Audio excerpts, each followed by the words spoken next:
Alright, magandang umaga mga kamaster. Dito na naman tayo ngayon sa Quezon. Katatapos lang ng piyesta kahapon. So maluwag na yung schedule ko. Pwede na tayo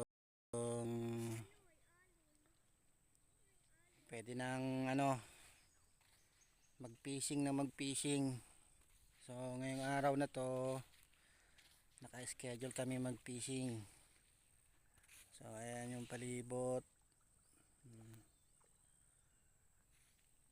Ayan yung anak ko naglalaro ng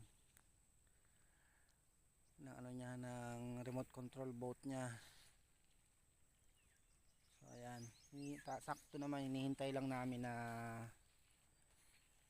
umano pa ng konti yung hibas, bumabaw pa ng konti. So maya maya lulusong na rin kami. Ayan, bakasyon lang tayo ng ilang araw.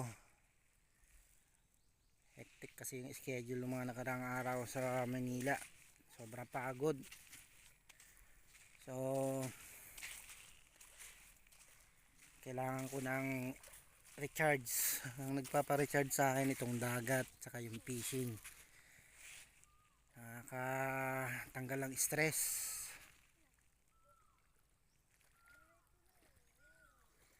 Okay, may huli o okay wala, basta yung sa dagat ka, nakakalimutan mo yung problema. Yeah. Sulit yung pagod, sulit yung gastos pag nandarito ka na sa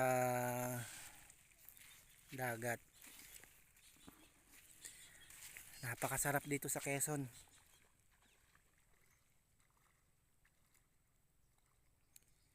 Dumating kami dito nung June 3. Kinabukasan, disperas na ng piyesta. Napaka busy dahil tumulong ako sa pag-aasikaso sa pagluluto para sa mga paghahanda. Nagkatay kasi ng isang buong baboy para sa handa. May mga pinaluto sa akin na sarili kong luto, tapos yung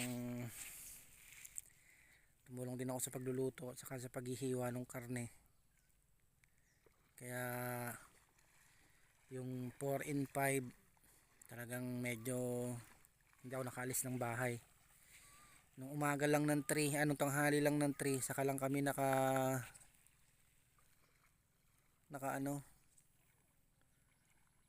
nakalakad dito sa dagat, pero sandali lang. Ayun, ating ng 4 in 5 busy na talaga. So ngayon tapos na yung piyesta, wala na akong obligasyon, makakagala na ako sa dagat. So plano kong umuwi siguro mga Monday o Tuesday, balik na Maynila. Sulitin ko yung bakasyon ko ulit para matanggal-tanggal naman yung stress ko. Ayan ang dagat namin, oh. Ayan ang dagat sa Quezon, oh, napakatahimik. Kami lang yata yung taong ngayon, oh.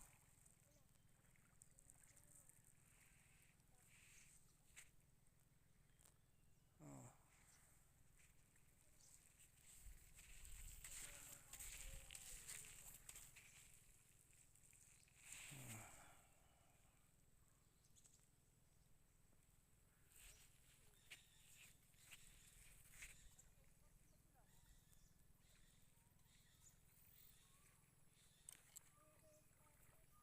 Kaya na siya, sunduin ko na Kuya Justin mo.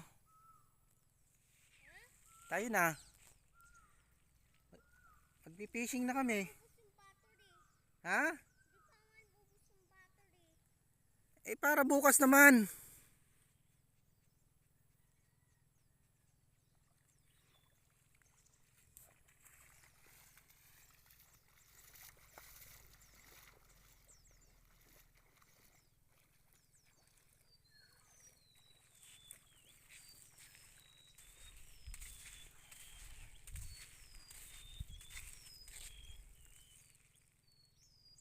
Mabagal na pala eh. Oh, ayaw na.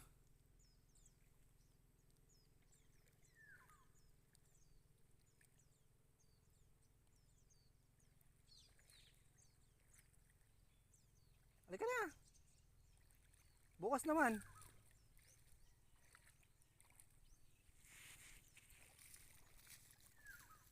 Subukan mo nga paandarin. Paandarin mo. Oy, bakit pag ano ayaw na?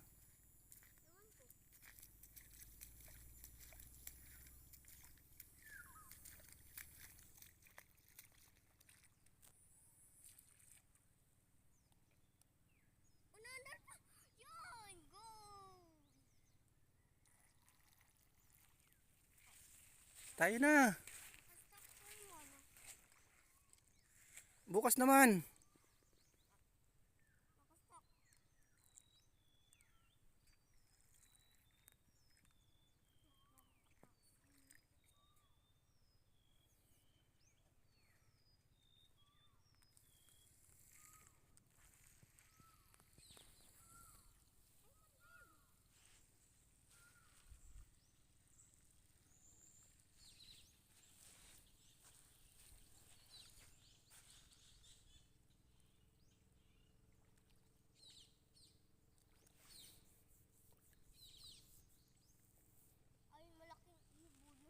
Halika na. Ay, malaking ibon niya.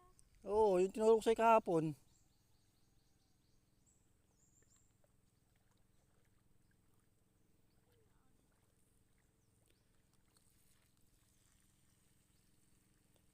Tayo na. Naandar pa pala ang dalawa.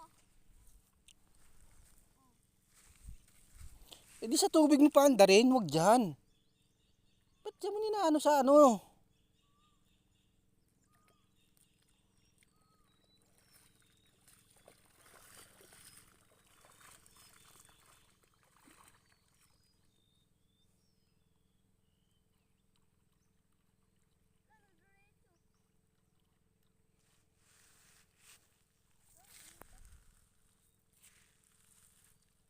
Ay, punto ito eh. Adik din sa dagat to anak ko na to eh. Alright, next time ulit mga master. Pilitin ko nang umuwi ito. Para makalusong na rin kami sa pamimingwit.